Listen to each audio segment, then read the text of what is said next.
Olá, nós somos as apaixonadas por séries. Esse é o nosso quinto episódio para Interativa. Sejam bem-vindos as meninas Paola Costa Oi, gente, tudo bem? e a Aline Boide. Oi, gente.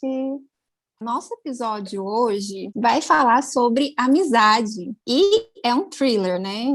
Diz que é amiga para matar. Que nome? Não, na verdade, esse daí eu acho que é um negócio do Netflix para seguir a tradição de nomes engraçados, né? Quando vem pro dublado, assim, porque na verdade o nome da série é Dead to Me, né? Então, assim, morto para mim, né? Aí vira, diz que é amiga para matar. É tipo um negócio meio sessão da tarde, né? Eu acho que a Netflix quis dar uma trollada nesse nome aí. Pois é, mas nenhuma outra série tem assim um nome nada a ver igual essa. Eu tava pensando, falei, gente, eles devem ter contratado a pessoa que coloca nome em esmalte. É verdade, super concordo. Quer muito. Jan é uma viúva furiosa que procura quem estava ao volante do carro que matou seu marido. Participa de um grupo de apoio e fica amiga de uma otimista excêntrica, Judy Hale. Mas ela não é bem o que parece. O que chamou a atenção de vocês, gente, para assistir essa série? Porque a sinopse não é assim muito incrível, o nome é bem estranho. Nossa, caiu. A Aline caiu. Os atores. Eu acho que a única coisa que me chamou a atenção para assistir assim, foi os atores. Porque você vai olhar e a história é bem mais ou menos, assim. Assim, não é que é bem mais ou menos. É bem mais ou menos, sim. A gente consegue ver esses temas retratados de outra forma em outras séries. Mas aí a gente vê os atores, né? E aí os atores são maravilhosos. A gente vai ver a Christina Applegate, assim, maravilhosa, divaça, assim, de várias séries. A gente, ou mesmo os outros, assim, o próprio James, que a gente conhece ele de Westworld, né? Voltou, enfim. Eu tinha esquecido dele em Westworld. Eu lembrava dele do Príncipe da Encantada. Gente, como que você não lembrava dele? Ele era o Ted. Uai, como Ele assim? Gente, não lembrava, não lembrei. Como assim? Não, e assim, a coisa é tão louca que nessa série, a segunda temporada, ele só voltou porque ele era ele, né? Assim, não tinha sentido voltar. Eu vou esperar a gente falar mais adiante para poder falar essa minha observação, assim, da segunda temporada da série. Mas o que me chamou a atenção mesmo foi o elenco. O elenco foi o que me fez assistir, assim. Eu acho que a fotinha da Cristina com a Linda lá na capa e tal, acho que foi isso. Pois é, a Linda Cardellini era a Velma do Scooby-Doo, né? Pois é, maravilhosa. Scooby-Doo 1, 2. Ela fez umas pontinhas em Mad Men, e aí é uma série muito legal de assistir, recomendo. E aí foi isso, assim, que me chamou a atenção para a série. A série tem um roteiro bem simples, assim. A gente começa achando não, tem um mistério. E aí, os momentos engraçados é porque a Cristina tá, na maior parte das vezes, super mal-humorada. Então, assim, aquele mau humor... E com toda razão, né? Ela tá uma pessoa em luto e tal. Pois é, a Jen tá enlutada, né? Assim, ela tá enlutada, mal-humorada com a vida. Tipo assim... Infeliz. E, na verdade, ela nem era feliz, assim, também no casamento, né? Assim, depois, ao longo do tempo que a gente vai descobrindo, né? Mas, assim, coitada, né? Assim, com 2 meninos pequenos, uma sogra enchendo o saco, endividada, ainda trabalhava para a sogra, né? Assim, dá para entender o mau humor dela, né? E aí que é o lance cômico, né? Pelo menos eu ri muito, assim, porque aquela cara dela e o mau humor rendeu, pelo menos na primeira temporada, boas risadas. O que na segunda a gente já não vê. Não tinha nem como na segunda a gente ter uma temporada mais leve, como foi a primeira. Mas o que você achou mais interessante, assim, Paola, da série? Então, eu fui também pelos atores, na verdade, a Christina Applegate, eu gosto demais dela quando ela fazia a Kelly Bundy, né, do Married with Children. With Children. Isso aí legal. só quem é muito Nossa, assiste série há muitos anos para poder saber de Married with Children. Não, e eu vou falar para vocês, foi uma série que eu assisti praticamente inteira. E assim, foi uma série que eu assisti praticamente inteira. Eu assisti, ela passava à tarde. Nossa, gente, eu vou muito falar agora a minha idade. Vocês lembram quando a Sony tinha propaganda que era as quintas-feiras de abóbora? Eu não sei se vocês vão lembrar disso, mas eles tinham umas ondas, assim, que aí era tipo as abóboras de Halloween. Então, eram as quintas-feiras de abóbora, e eu não sei porquê, enfim, era uma trela da Sony, a Sony tinha altas propagandas engraçadas e esquisitas, e aí passava à tarde. Então, eu estudava até 4 horas da tarde, 4 horas começava. Aí eu ia para a sala assistir. Era tipo o programa meu, exatamente, era um programa meu e do meu avô. A gente adorava assistir essa série, então a gente assistia, eu assistia ela praticamente inteira. E eu acho engraçado que ela fazendo aquele papel de loira burra que ela fazia, e mal-humorada, ela faz as mesmas caras, e é engraçado do mesmo jeito. É engraçado assim. Do mesmo eu não jeito. Sei, eu não sei explicar, assim, né? Porque era diferente, mas ao mesmo tempo cômico. Então, assim, também o que me chamou a atenção foi realmente as atrizes. Eu gostei da forma como desenrola também a primeira temporada.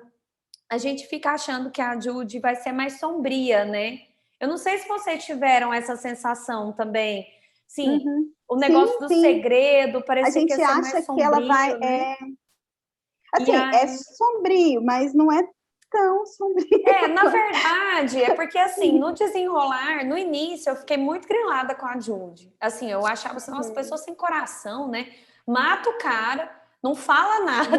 Vira amiga da pessoa. Vira amiga da pessoa, vai lá nos encontros, né, de luto. Poxa, mas ela estava querendo se aproximar, ela queria ajudar, ela estava sofrendo, ela achava que ela tinha ela não é que eu acho assim, a Judy era muito egoísta, porque ela não estava querendo ajudar a Jen, ela queria se ajudar a livrar a culpa dela.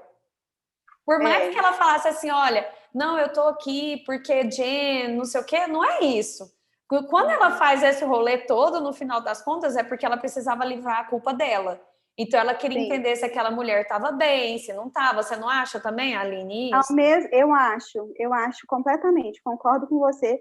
E aí, o que eu acho engraçado também é que elas criam uma relação verdadeira, principalmente naquelas chamadas de madrugada que elas faziam, ficavam até, assim, dormia com o telefone e tal.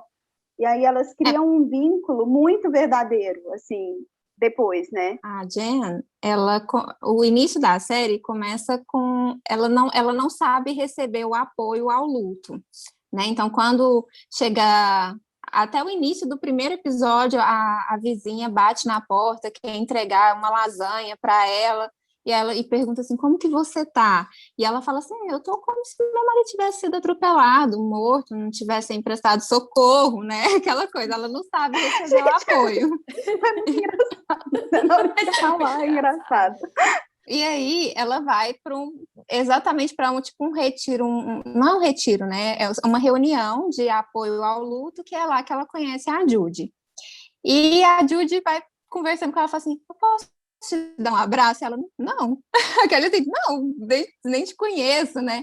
E, ao mesmo tempo, elas trocaram telefones, tiveram aquelas conversas, né, durante as madrugadas, e foi quando elas se tornaram amigas, né? Só que a Judy estava mentindo para ela durante um tempo que ela tinha feito... Durante um tempo, não, no primeiro episódio ela já descobre que a Judy estava mentindo, que o noivo tinha morrido, e, na verdade, ela né, a gente sabia que não era por conta disso, mas ela sustentou ainda por um tempo que ela estava lá porque ela teve abortos espontâneos e ela não conseguia ter filho,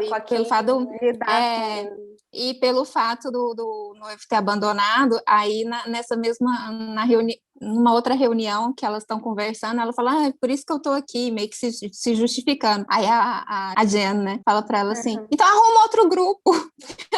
Tá no grupo errado. Não você não tá no grupo do luto, não.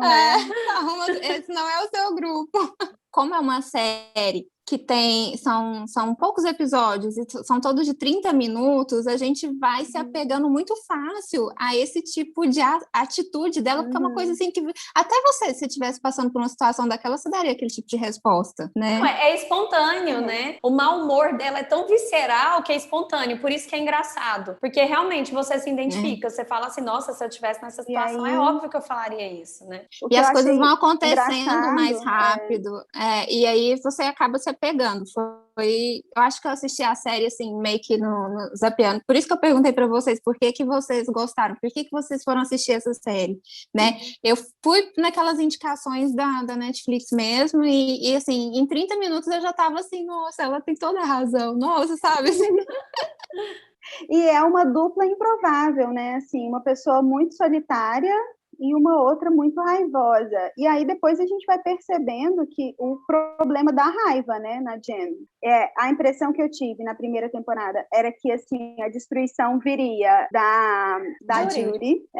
E aí depois a gente vai ver que, na realidade, um problema gigantesco é essa questão de dar conta da raiva que a Jen sente. E é uma raiva que explosiva. Tem a ver com a traição do marido também, que ela descobre, né, durante a primeira temporada, ela descobre que o falecido atraía, né, utilizava ainda um joguinho do filho, né, para poder falar com a mulher lá, e também pelo fato dele nunca ter sido compreensivo, né, com relação à mastectomia que ela teve que fazer, que ela teve câncer, enfim. Então ela passou por muitas coisas mesmo, né, para até o que aconteceu com o marido, e aí lógico que explodiu a raiva dela.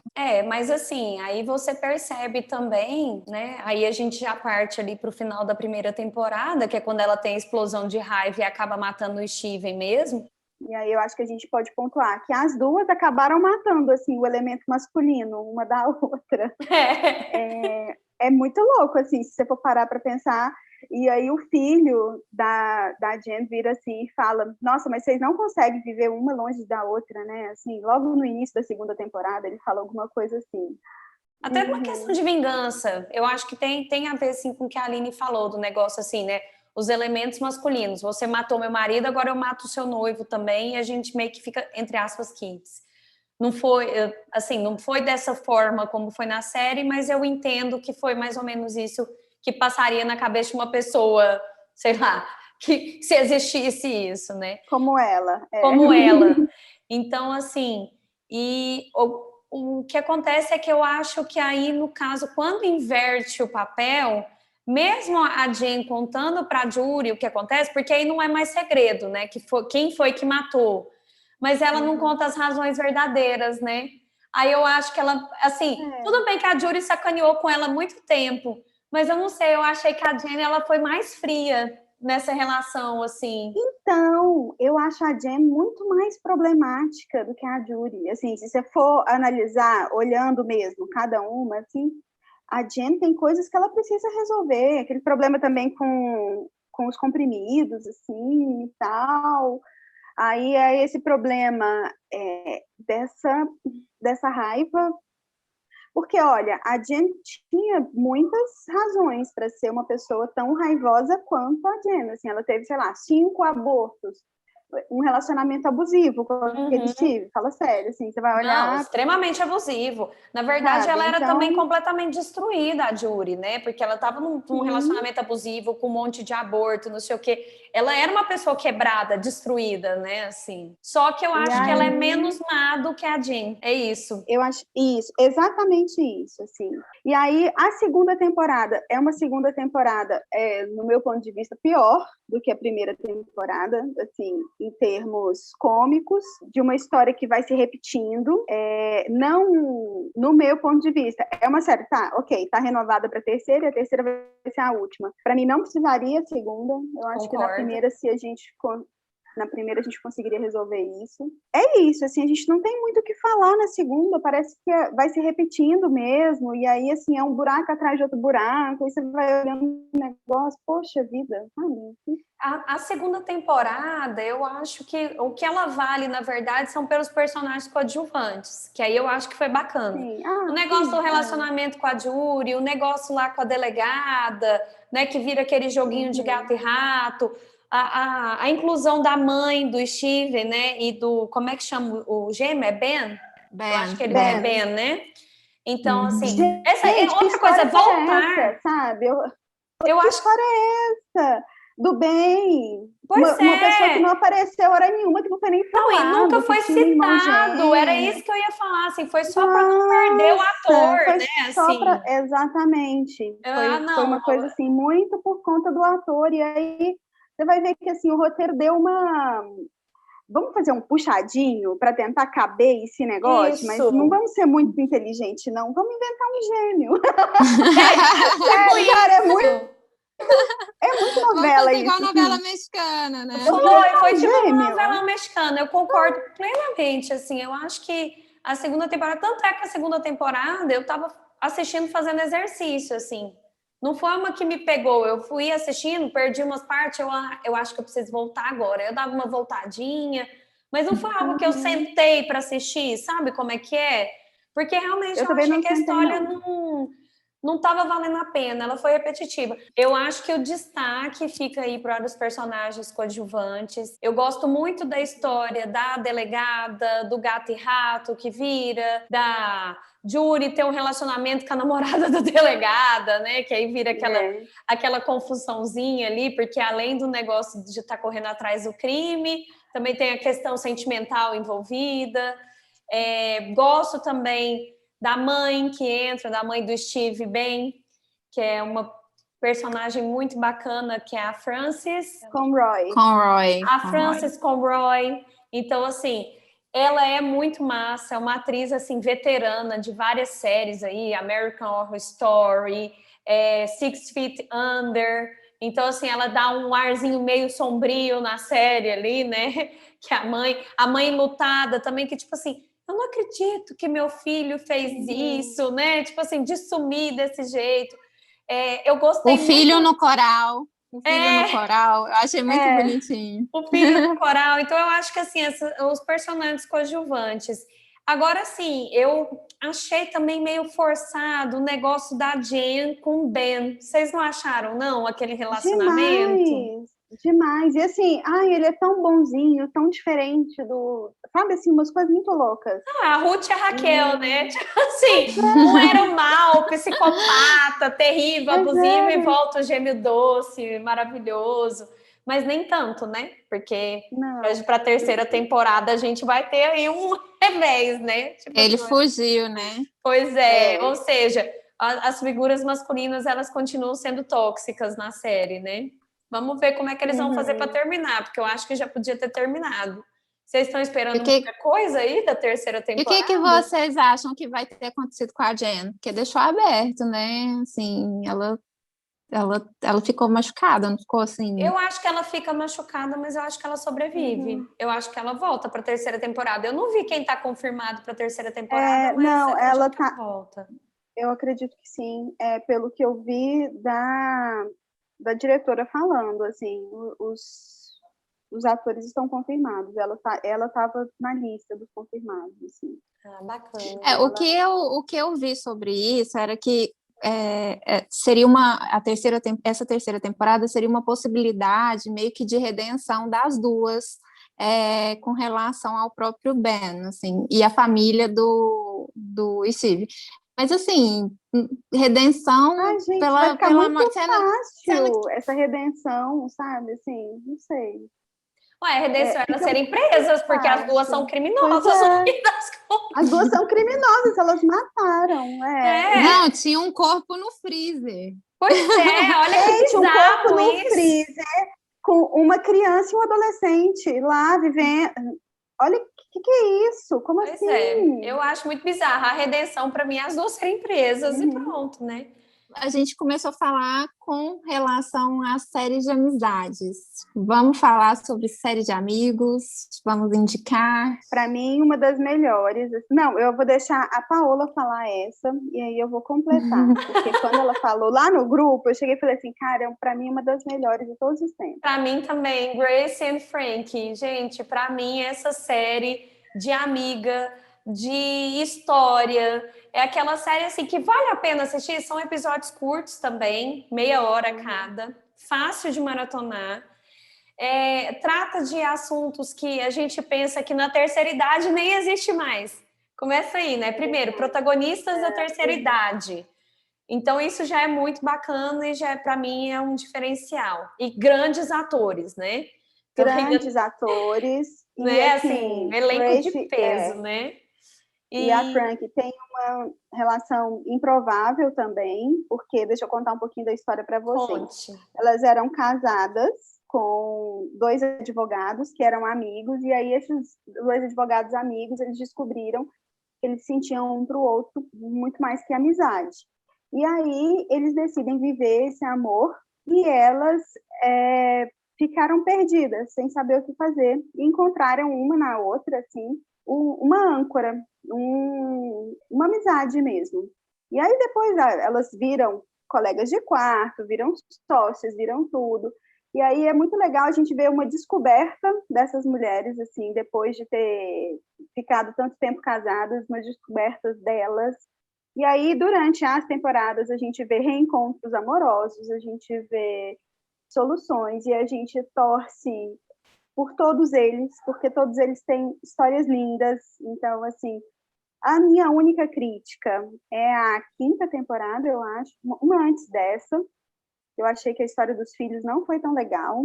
Achei que o lance do foda-se não cansou. Teve uma hora lá para mim que eu falei, eu já sei que não. Então, assim, cansou. Mas aí, essa última temporada, eu nem sei se é a última, mas a última que tá lá, eu acho que é a 6ª, vem de novo com essas tramas de que eu são acho, independente Aline, da idade. que você gostou menos também porque foca menos, não é que foca menos nelas, foca também, mas é porque elas se distanciam.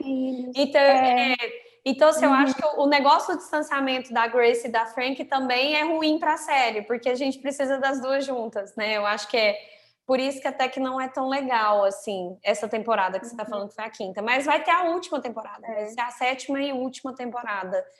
E essa é uma que eu aguardo ansiosamente. E eu quero, assim, eu brinco, né? Eu tenho uma grande amiga, que é a Carol, que ela fala assim, eu sou a Frank e você é a Grace. E eu fico pensando, realmente, né? Assim, todo mundo tem uma amiga, assim, né? Que é, tipo, a hippie, que não sei o quê, que pensa tudo. E tem a outra que é mais patricinha. E a gente consegue se identificar, mesmo não estando naquela faixa etária. É isso que eu acho tão bacana, né? São situações ali do dia a dia. Eu adoro. E os diálogos. Né, assim, família. Você não fica com raiva, por exemplo, dos esposos que separam delas. Não, assim. Na verdade, você consegue ter empatia por todas as histórias e como é tão bonito como tudo se desenrola, sendo tudo uma grande família. Eu acho que Grace and Frank é isso, é uma amizade que ela rompe barreiras, né? Até porque elas nem eram tão amigas, né? Eu acho que é isso que é legal. E elas vão descobrindo ali uma fortaleza e a amizade vai estabelecendo. Eu gosto muito. Uma outra de amizade que a Paula falou lá no grupo, que eu, assim, também achei fantástica. E aí entre homens, é o método Kominsky, né, Paula? Nossa, eu amei o método Kominsky. Primeiro tem 2 grandes atores, né, que é o Michael Douglas e o Alan Arkin. E a série, a primeira temporada, mostra o luto do personagem do Norman, né? Que a esposa dele, que ele demonstra assim, devoção, grande amor por ela, faleceu ali no início. E o Sandy, que é o porque a série chama o Sandy Kominsky, ele fica muito preocupado com esse amigo, porque eu acho que ele tem medo do Norman morrer também, assim, de por causa disso, e você acaba criando esse laço mesmo com eles, porque você também fica com medo do Norman morrer, sabe? Porque ele tá enlutado e sofrendo muito e tal. E o Sandy, ele acho que deve ser igual a essa situação das amigas, que uma não tem nada a ver com a outra, porque o Sandy, ele é totalmente fanfarrão, ele gosta de namorar e tal, e o outro sempre a vida toda fiel, certinho, né? Então, se encontra em pelo menos um personagem ali. Na segunda temporada, o Norman se envolve com uma namorada de adolescência, sei lá, de juventude, enfim. E aí traz também a questão do câncer, né? O Sandy descobre um câncer. E aí você fica com medo agora do Sandy morrer, sabe? Porque você tá apegada. Mas é uma série muito boa e é uma comédia. Para quem curtiu nessa mesma linha de Diz que Amiga para Matar, tem uma, e aí muito mais antiga, que é Desperate Housewives. E aí você vai ver um mistério, mulheres tentando solucionar e tal. E aí Desperate Housewives tem tudo que tem uma série. Tem romance, tem reviravoltas, tem mistério, tem sororidade, que aí eu acho que é muito legal a gente ver as mulheres se unindo. Que aí tem muito, você vai conhecer assim a história do pessoal que vive em Styria Lane, e aí eu acho que a gente pode falar muito mais, é uma série muito mais bem construída e tudo. O que eu gosto muito de Desperate Housewives é porque eles conseguem manter aquela trama de mistério durante 8 temporadas. Então, assim, quando resolvia um mistério, entrava um novo, você fala assim, gente, acho que essa série não vai aguentar mais, não. E aguentava e dava um fôlego e era muito bacana, né? E o quanto elas também iam se envolvendo ali na trama, né? E as amigas se protegendo. Então, assim, eu gosto muito, inclusive, da evolução das personagens, assim. Eu acho que é uma série que vale muito a pena. E no mesmo estilo, tem a Devil's Maid, que também foi do Mark Sherry. Ela fez menos sucesso do que Desperate Housewives, mas Devil's Maid é focada nas empregadas. É a mesma história, vamos dizer assim, de mistério, de assassinato, só que em vez de ser nas donas de casa, que são as do subúrbio, né, que são as ricas, era focado nas empregadas. Eu achei o máximo também, foram 4 temporadas. Fiquei muito triste quando acabou, porque eu achei que acabou sem ter um final mesmo. Foi aquele tipo de série que, quando acabou a 4ª temporada, teve gancho para a 5ª, mas não rolou, foi cancelada. Mas eu super indico que vejam Devil's Maid, porque ela é muito divertida. Assim, é focada, então são as empregadas latinas, então a gente até consegue se identificar em muitas coisas. Eu achei bem bacana. E é nesse mesmo estilo. Lembrei agora de Pretty Little Liars. Pretty Little Liars. Nossa, é de amizade também, né? Muito, amizade né? adolescente, muito. E é a mesma coisa. Crime, amizade, suspense. E aquela que a gente falou a semana passada, de Big Little Lies. Também, né? Também. É a mesma então, coisa. assim, é um tema que é recorrente, né? Não, e por isso até ver, que eu acho que é muito recorrente, é uma mesmo, coisa legal, é muito recorrente. E aí a pessoa tem uma fórmula e aí não segue muito bem, e aí, enfim. Tanto é que a gente está falando aqui de séries que tiveram quantas temporadas, né? Vamos lá, 10 por 8,